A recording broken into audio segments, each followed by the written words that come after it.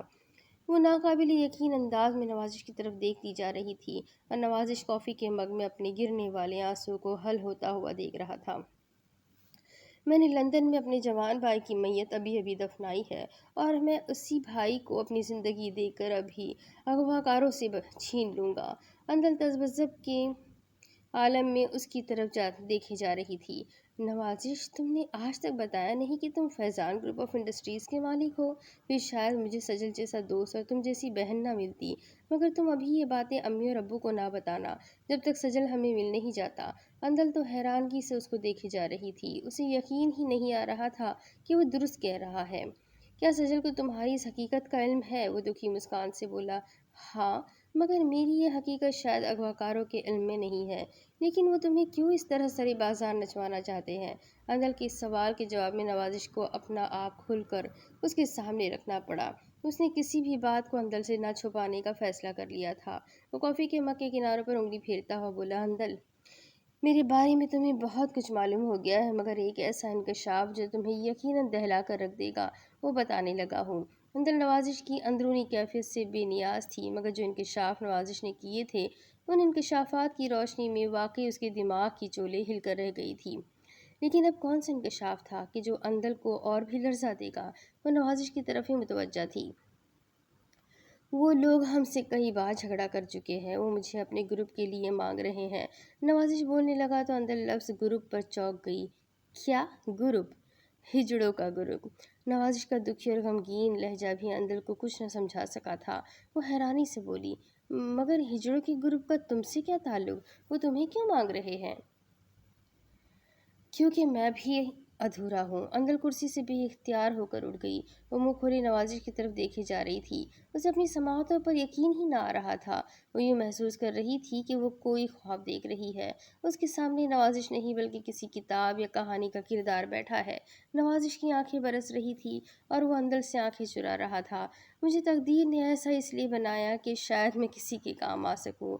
اندل، میں اپنے سجل کے لیے ناچوں گا، پاؤں میں گھنگرو بھی باندھنے پڑے تو باندھوں گا، مگر دوستی کو اخلاقیات اور دوستی کے رتبے سے کبھی بھی گرنے نہیں دوں گا۔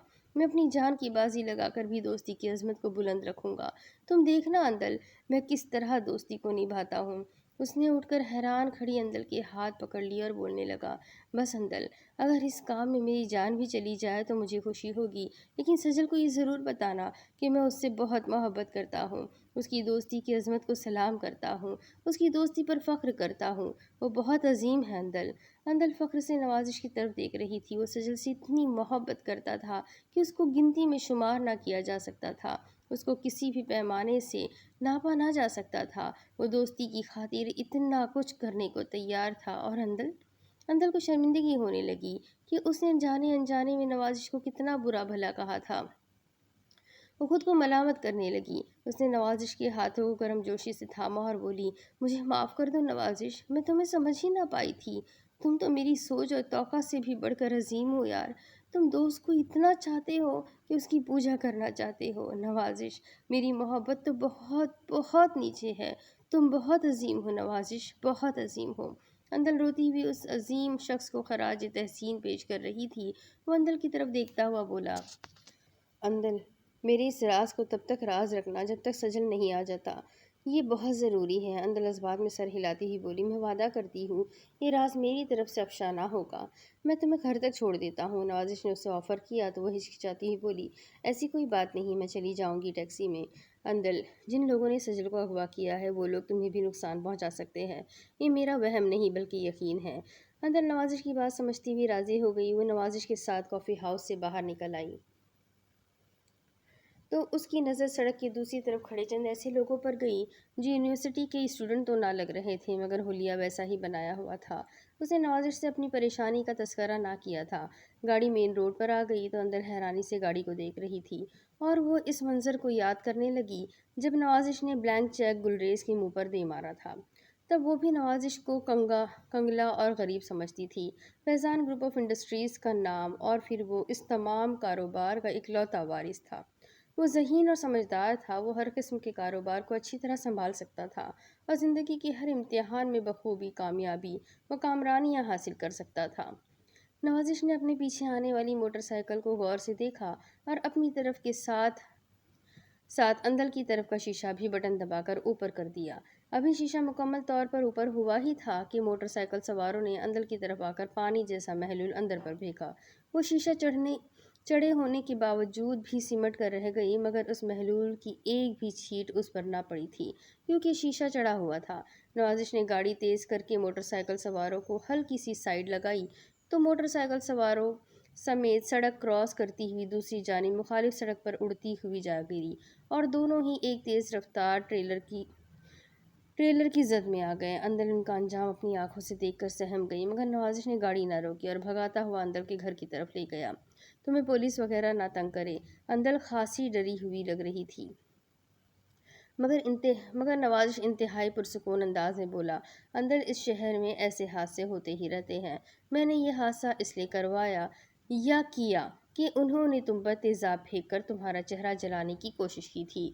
اندر نے بند شیشے کی طرف دیکھا تو خوف سے زرد ہو گئی کیونکہ شیشے کی جو حالت ہو گئی تھی وہ اس کو لرزانے کے لیے کافی تھی۔ تم اب گھر سے کبھی بھی باہر نہ نکلنا، اوکے؟ نوازش کا خدشہ درست ثابت ہو گیا تھا کیونکہ کافی ہاؤس سے نکلتے وقت اس نے بھی دیکھ لیا تھا کہ سڑک کی دوسری طرف کھڑے لڑکے اندر کی طرف دیکھ کر کانا پھوسی کرنے لگے تھے۔ وہ واپس اپنے گھر کی جانب بڑھ گیا۔ وہ اس خیال سے ہی بری طرح لرز گیا تھا کہ اگر وہ چند سیکنڈ پہلے ہی شیشے اوپر نہ کرتا تو اب پرسکون انداز میں اپنے گھر میں داخل نہ ہو رہا ہوتا اور نہ معلوم کہ اندر کی کیا حالت ہو جاتی۔ بس اللہ تعالیٰ نے ہی محفوظ رکھا تھا۔ وہ اپنے کمرے میں پہنچا، موبائل کو چارجنگ پر لگایا اور سارے دن کے محرکات پر غور کرنے لگا۔ وہ جو سوچتا جاتا اس کے ذہن میں بس ایک ہی بات آ رہی تھی کہ اس میں گلریز امینہ کا کوئی ایسا رشتہ دار ملبوس ہے جو ان سے کسی قسم کا انتقام لینے کی بھونڈی کوشش کر رہا ہے، کیونکہ اندر کے گھر سے نکلنے اور واپس جانے تک ان لوگوں کی نظر میں تھی۔ پہلے تو اس نے سوچا کہ فیضان علی کو اس تمام واقعات سے آگاہ کر دے، مگر پھر وہ یہ سوچ کر خاموش ہو گیا کہ ابھی گوہر کا بھی غم تازہ ہے اور کہیں ماں پارا خوفزدہ ہو کر اس کو واپس لندن ہی نہ بلا لے۔ پھر اس کو اپنا جگری یار کیلی یاد آ گیا جو اس پر اپنی جان وارنے سے بھی گریز نہیں کرتا ہے اور ایسے کاموں کا ماہر ہے، مگر لندن اور پاکستان کے ماحول میں کام کرنے کا مطلب تھا کہ زمین آسمان کو آپس میں ملانا۔ یہاں آ کر کیلی کا کام کرنا ناممکن تھا۔ اس تمام مصیبت سے اکیلے نوازش کو ہی نپٹنا تھا۔ وہ سوچوں میں گم تھا کہ موبائل پر بیل کی آواز سن کر نمبر دیکھا تو ایس پی عرفان کا تھا۔ اس نے فوراً کال ریسیو کی تو دوسری طرف سے ایس پی عرفان کی آواز سنائی دی، کیسے ہیں جناب فیضان صاحب؟ وہ نوازش کو فیضان ہی سمجھتا تھا۔ بہتر ہوگا کہ کام کی باتیں ہو جائے، نوازش وقت ضائع کرنے کا عادی نہ تھا۔ بات دراصل یہ ہے کہ اسی موبائل سے کئی اور جگہوں پر بھی کالز کی گئی ہے۔ وہ ایک مشہور تاجر کی کوٹھی ہے جس سے یہ موبائل استعمال ہو رہا ہے۔ ہم نے اس کوٹھی کے گرد گھیرا ڈالا ہوا ہے، جیسے ہی کوئی باہر نکلے گا تو ہم اس کو گرفتار کر لیں گے۔ یہ بہت اچھی پیش رفت تھی اور اس خبر کو خوشخبری کہا جاتا تو غلط نہ تھا۔ کس جگہ پر ہے وہ کوٹھی؟ نوازش نے پوچھا تو ایس پی عرفان نے ایڈریس لکھوایا۔ وہ اپنی گاڑی میں فوراً اس جگہ پہنچنا چاہتا تھا۔ اسے راستوں کا علم نہ تھا، پھر بھی لوگوں سے راستہ پوچھتا متعلقہ جگہ پر پہنچ گیا۔ اس نے دیکھا کہ اس کی گاڑی دیکھ کر سادہ کپڑوں میں ملبوس ایس پی عرفان اس کی طرف بڑھ رہا تھا۔ نوازش نے شیشہ نیچے کرتے ہوئے اس سے سلام دعا لی اور اسے گاڑی میں بیٹھنے کو کہا۔ وہ دوسری طرف سے گھوم کر نوازش کے برابر میں بیٹھا تو نوازش بولا، کون سی کوٹھی ہے؟ ایس پی عرفان نے انگلی کے اشارے سے بتایا کہ وہ سامنے میرون رنگ کے گیٹ والی کوٹھی ہے۔ کتنی دیر سے اس کوٹھی میں نہ کوئی گیا ہے اور نہ کوئی آیا ہے؟ نوازش کے سوال پر وہ ترقی پانے کے چکر میں جواب دیتا ہوا بولا، 2 گھنٹے ہو گئے ہیں۔ 2 میاں بیوی اندر گئے تھے، وہ ابھی تک باہر نہیں آئے اور جس موبائل سے کال کی جا رہی ہے اس موبائل سے ابھی تک دوبارہ کوئی کال نہیں ہوئی۔ نوازش کی ساری محنت ہی بیکار جاتی نظر آنے لگی کیونکہ 2-3 گھنٹوں سے کال نہ ہونا یہ ظاہر کرتا تھا کہ مجرم یا ملزم کو پولیس کی موجودگی کا احساس ہو گیا ہے یا پھر وہ دوسرے راستے سے نکل گیا ہوگا۔ ایس پی صاحب، مجھے نہیں لگتا کہ آپ کو یہاں سے کچھ ملے گا۔ ایس پی عرفان اس کی طرف حیرانگی سے دیکھنے لگا۔ واپس چلتے ہیں۔ ابھی ایس پی عرفان بزن ہو کر گاڑی سے اترنا ہی چاہتا تھا کہ کوٹھی کا گیٹ کھلا اور گلریز اور امینہ باہر نکلتے دکھائی دیے۔ نوازش کو شدید حیرانی کا زوردار جھٹکا لگا جس کو عرفان ایس پی نے بھی محسوس کیا تھا۔ یہی میاں بیوی تھے فیضان صاحب جو 2 گھنٹے قبل اس کوٹھی کے اندر گئے تھے؟ اپنے آدمیوں سے کہو کہ ان کو چھیڑے بغیر ہی خاموشی سے جانے دیں۔ ایس پی عرفان کی سمجھ میں نوازش کی بات نہ آ رہی تھی، مگر نوازش کی معاشی اور مالی حالت اس کو اپنی ترقی کے خواب بھی دکھا رہی تھی۔ اس نے فوراً موبائل پر اپنے ماتحتوں کو گلریز اور امینہ کے متعلق ہدایت دے دی۔ گلریز اور امینہ نے ایک ٹیکسی رکوائی اور اس میں سوار ہو گئے تو ایس پی عرفان کو نوازش نے جیب سے چند ہزار روپے نکال کر دی اور بولا، کل ملاقات ہوگی ایس پی صاحب۔ ایس پی عرفان نے نوٹ اپنی قمیض کی جیب میں ڈالے اور نوازش کو سلام کرتا ہوا اتر گیا۔ نوازش نے اسی وقت اندل کو فون ملایا۔ دوسری طرف سے اندل نے تیسری بیل پر ہی فون ریسیو کر لی۔ اندل، ذرا دھیان سے سنو۔ پھر نوازش نے اس کوٹھی اور کالونی کے بارے میں بتایا تو اندل حیران رہ گئی، کیونکہ وہ ایک بار سجل کے ساتھ، امینہ اور گلریز کے ساتھ بھی اس کوٹھی میں جا چکی تھی، کیونکہ وہ کوٹھی ہنا عروج کی تھی۔ اندل نے نوازش کو بتایا کہ اس کوٹھی میں رمیز کی منگنی ہوئی ہے اور اس گھر میں لقمان بھائی کے علاوہ کوئی مرد نہیں ہے اور وہ ریلوے میں اعلیٰ آفیسر ہے۔ تو کیا لقمان بھائی نے سجل کو اغوا کیا ہے؟ کیوں؟ سجل تو ان کا رشتے میں سالہ لگتا ہے۔ اندل کی زبان سن کر نوازش نے نفی میں سر ہلا دیا اور بولا، اندل، یہ بھی تو ہو سکتا ہے کہ اس لڑکی میرا مطلب ہے کہ رمیز کی منگیتر کا کسی لڑکے کے ساتھ افیئر چل رہا ہو اور اس لڑکے نے ہی سجل کو اغوا کروا لیا ہو۔ مگر نوازش، اس لڑکی نے، میرا مطلب ہے کہ ہنا عروج نے، جو کہ سجل کی سگی بھانجی ہے، اس نے خود کہہ کر رمیز سے منگنی کروانے کا کہا ہے۔ اس کا کوئی کزن یا پھر کوئی لور؟ نوازش نے کہا تو اندل چونک کر بولی، ہاں، اس کا فرسٹ کزن واسق اس سے شادی کرنا چاہتا تھا، لیکن لقمان بھائی نے عین موقع پر ان کو جواب دے کر ہنا عروج کا ہاتھ رمیز کے ہاتھ میں دینے کا فیصلہ کر لیا تھا۔ نوازش کا ذہن الجھا ہوا تھا۔ وہ اپنے سر کے بال نوچتا ہوا بولا، پلیز اندل، مجھے اس منگنی کی تمام تفاصیل بتاؤ۔ اس نے ہینڈ فری کانوں سے لگائی اور گاڑی چلاتا ہوا گھر کی جانب بڑھنے لگا، جبکہ اندل اس کو منگنی نما تقریب کی تمام تفاصیل بتا رہی تھی۔ جیسے ہی نوازش کی گاڑی کوٹھی میں داخل ہوئی تو نوازش جوش سے بولا، اندل، ہو نہ ہو یہ کام واسق کا ہی ہے۔ کیا تم نے اسے دیکھا ہے؟ نہیں، مگر اس کی تصویریں ہنا عروج سے مل سکتی ہیں۔ اندل کا جواب سن کر نوازش بولا، ٹھیک ہے اندل، تم کمپیوٹر کے ذریعے ہنا عروج سے اس کی فوٹوز منگوا کر میرے ای میل ایڈریس پر میل کر دو۔ میں دیکھتا ہوں کہ واسق کس کیٹیگری کا بندہ ہے۔ نوازش نے موبائل پر میسج لکھ کر اندل کو اپنا ای میل ایڈریس سینڈ کیا اور لیپ ٹاپ آن کر کے بیٹھ گیا۔ اس نے موبائل چارجنگ پر لگایا اور دنیا بھر سے آنے والی میلز کو چیک کرنے لگا۔ ایک میل فیضان علی نے بھی اس کو بھیجی تھی، اس کی خیریت دریافت کی تھی۔ اس نے فیضان علی کو جوابی میل کے ذریعے اپنی خیریت سے آگاہ کیا۔ پھر پہلی بار اس کی میلز میں سبرینا کی بھی میل شامل تھی، جس نے اس سے روتے ہوئے بار بار معافی مانگی تھی۔ اسے اپنی غلطیوں کا احساس ہو گیا تھا۔ وہ وکرم کے ساتھ گزرا ہوا وقت اپنی زندگی کا فضول ترین وقت سمجھ رہی تھی۔ نوازش کی آنکھوں کے گوشے بھیگ گئے۔ اس نے سبرینا کو پیار بھرے الفاظ میں جوابی میل کی تھی، جس میں اس نے لکھا تھا کہ مجھے تم سے کوئی شکوہ گلہ نہیں ہے، تم تو میری بہن ہو اور میں تمہارا بڑا بھائی ہوں۔ میں نے دل کی گہرائیوں سے تمہیں معاف کر دیا ہے۔ میری طرف سے کوئی بھی غلط خیال دل میں لانے کی ضرورت نہیں ہے۔ اس نے سبرینا کو مطمئن کر کے وہی میل فیضان علی کو بھی کر دی تھی، تاکہ وہ ماہوارہ کو بتا سکے کہ سبرین اور نوازش کے درمیان اب کوئی تنازع نہیں ہے اور ماہوارہ ان کی طرف سے فکر کرنا چھوڑ دے۔ کیلی نے بھی اس کو بہت سی میلز بھیجی تھی، جس میں پرانے زمانے کو یاد کر کے اس کی یاد تازہ کرنے کی درخواست کی گئی تھی۔ کیلی نے نوازش کو چھیڑنے کے لیے پیپلز اسٹریٹ کا حوالہ بھی دیا تھا۔ اس کی تحریر میں پریٹی اور اس کے بیٹے راہل کا بھی تذکرہ تھا۔ کیلی نے اپنی اور نوازش کی ایک بہترین فوٹو بھی سینڈ کی تھی، جو کہ جم میں کھینچی گئی تھی۔ نوازش نے کیلی کو گلے لگایا ہوا تھا۔ نوازش انتظار کرنے لگا۔ ہنا کی بھیجی ہوئی فوٹوز آ گئی تھیں، مگر اپلوڈ ہونے میں ٹائم لگ رہا تھا۔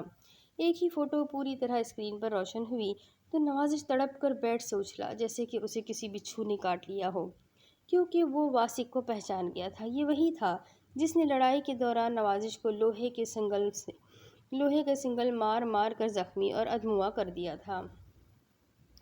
اندل، یہ کون ہے؟ کیا تمہیں واقعی یقین ہے کہ تم نے واسق کی ہی فوٹو بھیجی ہے؟ نوازش کو یقین نہ آ رہا تھا کہ وہ سجل کے اتنا قریب پہنچ جائے گا۔ اس نے فوراً اندل کو فون کیا تو دوسری طرف سے اندل کا جواب ہاں میں سن کر اس نے اندل کو تمام کہانی بتانا شروع کر دی کہ ان لوگوں کی وجہ سے وہ ہسپتال گیا تھا اور ان لوگوں نے ہی سجل کو اغوا کر کے نامعلوم جگہ پر رکھا ہوا ہے۔ کیا میں ابو اور رمیز سے بات کروں؟ اندل کا لہجہ بھی پرجوش ہو گیا تھا، مگر نوازش نے اس کو منع کرنے والے انداز میں کہا، ہو سکتا ہے کہ رمیز اور انکل کی جلد بازی کوئی نہ کوئی کام غلط کروا دے اور یہ لوگ سجل کو کوئی نقصان پہنچا دیں۔ اندل کی سمجھ میں بات آ رہی تھی۔ وہ پھر مایوسی سے بولی، تو اب کیا کرنا ہے؟ مجھے تو ڈر لگ رہا ہے کہیں سجل کو ان لوگوں نے کوئی نقصان نہ پہنچا دیا ہو۔ اللہ بہتر کرے گا، تم فکر نہ کرو اندل، میں ایس پی سے بات کرتا ہوں۔ اس نے رابطہ منقطع کر کے ایس پی عرفان کا نمبر ملایا تو اس کی شوخ آواز ابھری، جی فیضان صاحب حکم کرے جی۔ یہ سب ان نوٹوں کا کمال تھا جنہوں نے ایس پی عرفان کی جیب گرم کر رکھی تھی۔ سجل کو کس نے اغوا کیا ہے یہ تو پتہ چل گیا ہے، مگر کس جگہ رکھا گیا ہے یہ پتہ نہیں چل سکا۔ پھر اس نے تمام تفصیل ایس پی عرفان کو بتانا شروع کر دی۔ اس کی سمجھ میں پلاننگ آ رہی تھی۔ وہ دونوں ایک جامع پلان کے تحت باقاعدہ ثبوتوں کے ساتھ واسق کو گرفتار کرنا چاہتے تھے۔ تو پھر ٹھیک ہے فیضان صاحب، جیسا آپ کہتے ہیں ویسا ہی ہوگا۔ رابطہ منقطع ہوا تو نوازش کو کچھ سکون میسر ہوا، ورنہ وہ 2 دنوں سے بھاگ دوڑ میں ہی لگا ہوا تھا۔ اب اس کا ذہن کچھ فریش ہو رہا تھا۔ اس نے ایک کپ چائے منگوا کر پی اور پرسکون نیند سو گیا۔ اس کو موبائل کی گھنٹی نے جاگنے پر مجبور کر دیا۔ اس نے کلاک پر ٹائم دیکھا تو رات کے 3 بج رہے تھے، اور پھر موبائل دیکھا تو سجل کا نمبر تھا۔ یقیناً واسق بات کر رہا ہوگا۔ اس نے کال ریسیو کی تو دوسری طرف سے حسب توقع واسق ہی تھا۔ کیا بات ہے ہجڑے، پرسکون ہو کر سو رہے ہو؟ اس کی آواز میں تلخی اور طنز کا ملا جلا رد عمل سن کر نوازش کو ذہنی تکلیف پہنچی تھی، لیکن اس وقت صرف صبر اور برداشت کی پالیسی پر ہی عمل کرنا تھا۔ کہو کیا کہنا چاہتے ہو؟ دوسری طرف سے واسق کا کہا بلند ہوا۔ میرے آدمیوں نے اب تک سجل کے پاؤں کو تیزاب سے جلا دیا ہوگا۔ یہ بجلی کے جھٹکے سے بھی بڑا جھٹکا تھا جو نوازش کو لگا تھا۔ تم ایسا نہیں کر سکتے، تم ایسا نہیں کر سکتے۔ وہ اس کا نام لیتے لیتے رہ گیا تھا۔ اگر نام اس کے منہ سے نکل جاتا تو یقیناً کام خراب ہو سکتا تھا۔ کیوں نہیں کر سکتا ہجڑے؟ مجھے کون روک سکتا ہے؟ دیکھو، میں نے تم سے وعدہ کیا ہے کہ کل میں ناچوں گا، پھر تم نے سجل کو نقصان کیوں پہنچایا؟ میرے 2 آدمی تمہاری وجہ سے آج اپنی جانوں سے ہاتھ دھو بیٹھے ہیں۔ مجھے تو اب پتہ چلا ہے کہ تم کوئی عام ہجڑے نہیں ہو، تم تو اربوں کے آسامی ہو باس۔ وہ سمجھ گیا کہ واسق کو نوازش کی اصل حقیقت کا پتہ اس کی گاڑی کی وجہ سے چل گیا ہے، یا پھر اس کے آدمیوں نے نوازش کا تعاقب کر کے اس کی کوٹھی دیکھ لی ہوگی۔ دیکھو بھائی، تمہارا نام جو بھی ہے، میں تمہیں منہ مانگی قیمت دینے کو تیار ہوں، مگر تم سجل کو کوئی بھی نقصان نہ پہنچاؤ، وعدہ کرو۔ واسق کا جاندار کہا بلند ہوا۔ میں کیوں وعدہ کروں؟ مجبور تم ہو اور وعدہ میں کروں؟ میں تو اب اس کے سسر سے کچھ نہیں لوں گا، بس تم سے ہی لوں گا، بس تھوڑے تھوڑے کر کے لیتا رہوں گا۔ تب تک سجل ہمارا مہمان رہے گا۔ اس کی لمبی چوڑی پلاننگ سن کر نوازش کے ہوش اڑ گئے تھے۔ تم جیسا کہو گے میں ویسا ہی کرنے کو تیار ہوں، بس تم سجل کو چھوڑ دو پلیز۔ ناچو گے؟ ہاں ہاں میں ناچوں گا، وہ فوراً بولا۔ روپیہ بھی دو گے؟ ہاں جتنا تم کہو گے، اس سے بھی زیادہ پیسہ دوں گا، لیکن پلیز سجل۔ ٹھیک ہے ناچو، تمہاری آزمائش ہے۔ اگر تم نے اپنا وعدہ نبھایا تو پھر دوسری آپشن پر غور ہوگا۔ کل کافی ہاؤس کے باہر ملاقات ہوگی، بائے بائے۔ نوازش اس سے مزید بات کرنا چاہتا تھا لیکن وہ مجبور تھا۔ اسے رونا آنے لگا کہ سجل کے پاؤں تیزاب سے جلا دیے گئے تھے۔ وہ اپنے سر کے بال نوچنے لگا کہ وہ کتنا بے بس تھا، مجبور ہو گیا تھا، اپنے محسن کی جان نہیں بچا سکتا تھا۔ موبائل پر پھر بیل سن کر وہ چونکا تو ایس پی عرفان کا فون تھا۔ وہ حیران تھا کہ اس وقت بھی یہ ایس پی جاگ رہا ہے۔ یس ایس پی عرفان۔ نوازش نے کال ریسیو کی تو دوسری طرف سے ایس پی کی آواز ابھرنے لگی۔ فیضان صاحب، موبائل کمپنی کی طرف سے فون تھا۔ انہوں نے وہ جگہ ٹریس کی تھی جس سے ابھی ابھی آپ کو طویل کال کی گئی ہے۔ میں نے اس کوٹھی کا نمبر اور حدود اربہ لکھ لیا ہے۔ مجھے تو لگتا ہے کہ سجل کو اسی کوٹھی میں قیدی بنا کر رکھا گیا ہے۔ یہ بات حوصلہ افزا تھی۔ ایس پی صاحب پہلے یہ معلوم کرے کہ اس میں کوئی فیملی تو نہیں رہ رہی۔ اگر کوئی فیملی رہ رہی ہے تو پھر یہ کنفرم ہے کہ وہ گھر واسق کا ہے، کیونکہ رات کے پچھلے پہر وہ آوارہ گردی سے فارغ ہو کر اپنے گھر پہنچا ہوگا۔ اگر وہاں کوئی فیملی نہیں رہ رہی اور کوٹھی خالی ہے تو سجل کو وہاں قید رکھنے کے چانسز ہو سکتے ہیں۔ ظاہر ہے واسق جیسا کایا آدمی سجل کو اپنے ماں باپ یا بہن بھائیوں کے سامنے تو اغوا کر کے اس پر تشدد نہیں کر سکتا۔ میں ابھی پتہ کرواتا ہوں جناب۔ ایس پی صاحب، ایس پی عرفان کی سمجھ میں بات آ گئی تھی۔ رابطہ منقطع ہونے پر نوازش گہری سوچ میں پڑ گیا۔ وہ اندر سے اس بارے میں پوچھ سکتا تھا کہ واسق کے ساتھ اس کے گھر میں کون کون رہتا ہے، مگر گھڑی 3:30 بجا رہی تھی۔ اندر سوئی ہوگی، شاید نہ سوئی ہو کیونکہ معاملہ سجل کا تھا۔ نوازش نے اندر کا نمبر پریس کیا تو دوسری بیل پر ہی اندر نے کال ریسیو کی۔ ہاں نوازش، سجل کا کچھ پتہ چلا؟ اس کی آواز میں جو تڑپ اور کرب تھا نوازش نے محسوس کر لیا تھا۔ ہاں اندل، میں سجل کے قریب تر ہوتا جا رہا ہوں۔ تم ذرا یہ بتاؤ کہ واسق جس گھر میں رہتا ہے اس کے ساتھ اس کی فیملی بھی رہتی ہے؟ دوسری طرف سے اندل کی آواز ابھری۔ مجھے کنفرم نہیں ہے لیکن یہ بات ہنا عروج بتا سکتی ہے کیونکہ واسق اس کا فرسٹ کزن ہے۔ میں تمہیں اس کا نمبر دیتی ہوں۔ اندل نے ہنا عروج کا نمبر لکھوا دیا تو نوازش بولا، کیا اس وقت ان کو ڈسٹرب کرنا مناسب ہوگا؟ نوازش جتنا ہم ڈسٹرب ہو رہے ہیں اس سے زیادہ کوئی نہیں ہوگا۔ سجل ہنا عروج کا ماموں ہے، تم بے فکر ہو کر فون کر لو، مجھے بتانا، میں انتظار کر رہی ہوں۔ انتل نے خود ہی رابطہ منقطع کر دیا تاکہ نوازش جلد از جلد ہنا سے بات کر سکے۔ نوازش نے چند لمحے سوچا، پھر ہنا کا نمبر پریس کر دیا۔ بیل ہو رہی تھی۔ ایک بار تمام بیلز ختم ہونے پر نوازش نے دوبارہ ڈائل کر دیا، لیکن اس بار دوسری بیل پر ہی کال ریسیو کر دی گئی تھی۔ دوسری طرف سے نیند میں ڈوبی ہوئی نوجوان نسوانی آواز سنائی دی تو نوازش سمجھ گیا کہ یہی ہنا ہے۔ ہیلو! ہنا کی آواز سن کر نوازش نے بات شروع کی۔ ہنا عروج، جی آپ کون؟ میں تمہارے ماموں سجل کا دوست نوازش سے بات کر رہا ہوں۔ یقیناً ہنا سنبھل کر بیٹھ گئی ہوگی اور اس کی نیند بھی اڑ گئی ہوگی۔ مجھے آپ سے کچھ معلومات چاہیے۔ ماموں سجل کہاں ہے؟ ان کا کچھ پتہ چلا؟ میں کوشش کر رہا ہوں، آپ پلیز یہ بتائیے کہ آپ کے فرسٹ کزن واسق کے گھر میں کتنے افراد رہتے ہیں؟ نوازش نے بات گھما پھرا کر ٹائم ضائع کرنے کی بجائے سیدھا سوال کر دیا۔ لیکن ماموں سجل کی گمشدگی سے واسق کا کیا تعلق ہے؟ ہنا عروج شاید ایک اجنبی کو اپنی پھپھو کے گھر کے متعلق معلومات فراہم کرنے سے گھبرا رہی تھی۔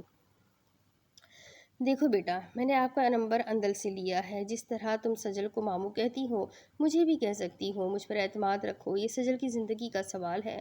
نوازش کے پاس یہی حل تھا، پھپھو اور انکل، ان کے 4 ملازم اور واسق۔ ہنا عروج کا جواب توقع کے مطابق تھا۔ تھینک یو بیٹا، کیا ان کے گھر میں کوئی تہخانہ بھی ہے؟ جی نہیں، میں نے وہ سارا گھر دیکھا ہوا ہے، مگر آپ کیوں پوچھ رہے ہیں؟ ہنا کی زبان پر وہ سوال آ ہی گیا جس کی توقع نوازش کر رہا تھا۔ اس لیے کہ سجل کو واسق نے اغوا کروایا ہے۔ یہ خبر یقیناً ہنا پر بجلی بن کر گری ہوگی۔ مگر وہ ایسا کیوں کرے گا؟ بیٹا، اس بات کو اگر اپنے تک ہی رکھو گی تو کل رات تک انشاءاللہ ماموں سجل سے مل لو گی۔ اگر اپنی امی اور ابو کو یا پھر کسی کو بھی بتاؤ گی تو واسق ہوشیار ہو کر سجل کو جان سے بھی مار سکتا ہے۔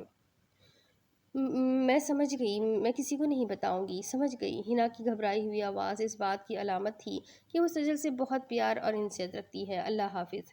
نوازش نے رابطہ ختم کیا اور سوچنے لگا کہ واسق نے سجل کو لازمی طور پر کسی ایسی جگہ رکھا ہوگا جو کسی فیملی کے استعمال میں نہ ہو، اور وہ جگہ کون سی ہو سکتی ہے؟ اس بات کا پتہ اسی طرح ممکن تھا کہ واسق کو گرفتار کر لیا جائے۔ اب صبح سے شام ہونے کا جان لیوا انتظار نوازش کو بے چین و بے قرار کرنے لگا تھا، جبکہ دوسری طرف سجل کی حالت کافی خراب تھی۔ واسق نے اس کے دونوں پاؤں تیزاب سے جلا دیے تھے۔ وہ درد کی شدت سے بار بار بے ہوش ہو جاتا تھا۔ اس کو پانی پلا کر پھر ہوش میں لایا جاتا اور اس کو واسق بتاتا کہ وہ نوازش کو بھی عنقریب اسی جگہ لانے والا ہے۔ سجل کو یہ تو معلوم ہو گیا تھا کہ نوازش پاکستان آ چکا ہے، اور دکھ اس بات کا تھا کہ وہ اکیلا ان لوگوں کے جال میں پھنس کر اپنی جان نہ گنوا بیٹھے۔ سجل کو پاؤں سے لے کر سر کے بالوں تک تکلیف اور شدید اذیت میں مبتلا کر دیا گیا تھا۔ اس کی آنکھوں سے آنسو بھی اس قدر روانی سے بہہ رہے تھے کہ آنسوؤں کا خزانہ بھی اب خالی خالی لگتا تھا۔ دوسری طرف نوازش کو اس طرح نہیں کرنا چاہیے تھا۔ امینا بولی تو گلریز اس کی طرف دیکھنے لگا۔ رمیز اور اندل بھی ناشتہ کر رہے تھے۔ وہ سجل کا دوست ہے اور ہر دوست کا یہی رد عمل ہوتا ہے۔ گلریز نے اخبار کھول کر سامنے رکھا اور چائے پینے لگا۔ گلریز، مجھے سمجھ نہیں آئی کہ اس نے بلینک چیک کس بنا پر بھر دیا؟ امینا بولی تو گلریز کے جواب دینے سے پہلے ہی رمیز بول پڑا، فراڈ کرنے والے ایسے کام کرتے ہی رہتے ہیں۔ وہ فراڈ نہیں ہے اور نہ ہی سجل نے کوئی غلط کام کیا ہے۔ اندل تنک کر بولی تو رمیز بھی خاموش نہ رہنے والا تھا۔ ترکی بترکی جواب دیتا ہوا بولا، تم تو کہو گی ہی، کیونکہ جو رشتہ تمہارا اس کے ساتھ تھا وہ اعتماد کا ہی ہوتا ہے۔ تھا؟ کیا مطلب کہ تھا؟ اندل حیرانگی سے بولی تو رمیز طنزیہ انداز میں ہنستا ہوا کہنے لگا، ابا جی بتائے اسے کہ اب سجل وجل کو بھول جائے، اب کچھ نہیں ہوگا۔ رمیز، سجل بے گناہ ہے، یہ بات آج نہیں تو کل ضرور ثابت ہو جائے گی، لیکن اتنا یاد رکھنا کہ ہنا عروج اسی سجل کی اکلوتی بھانجی ہے۔ سجل کی بے گناہی ثابت ہونے کے بعد تمہارا اس گھر میں اگر رشتہ ہونے دوں تو میرا بھی نام اندل نہیں۔ رمیز کے پاؤں تلے سے زمین کھسک گئی تھی، کیونکہ جو کچھ سجل نے کہا تھا وہی کچھ زینب آپا نے مان لینا تھا۔ اگر سجل بے گناہ ہوا تو وہ پھر بھی اپنی بات کو مختصر کرتا ہوا خاموش نہ رہا۔ تو تم جوا کھیلتے ہو، شراب پیتے ہو، تمہارا لڑکیوں کے ساتھ فلرٹ کرنے کا ارادہ ہے، تم ہر گھناؤنا جرم کرتے ہو۔ اگر یہ سب کچھ سجل اور میں جا کر زینب آپا کو بتا دیں تو ان باتوں کو جھوٹ اور غلط ثابت کرنے میں تمہاری عمریں ہی بیت جائے گی، اور رہ گئی ہنا عروج تو اس کو میں خود اپنے ہاتھوں سے واسق کی دلہن بنا کر سنواروں گی۔ It's my challenge to all for you.